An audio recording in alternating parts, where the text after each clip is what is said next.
চলে গেছিলাম আজ স্বরাজের গায়ে হলুদে। বলছিল কোনো বন্ধু বান্ধবী আসেনি, তাই খুব মাথা গরম করছিল, কিন্তু আমি খুব ভালো বান্ধবী, আগে চলে গেছিলাম।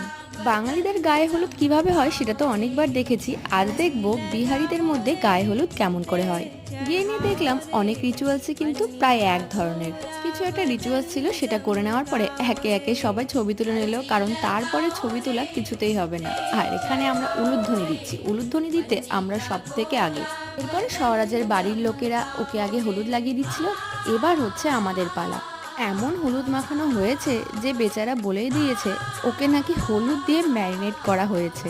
এটা নিয়ে চ্যানেলে অলরেডি কিন্তু লং ব্লগ আপলোড হয়ে গেছে, তোমরা নিচের লিঙ্কে ক্লিক করে দেখে নিও।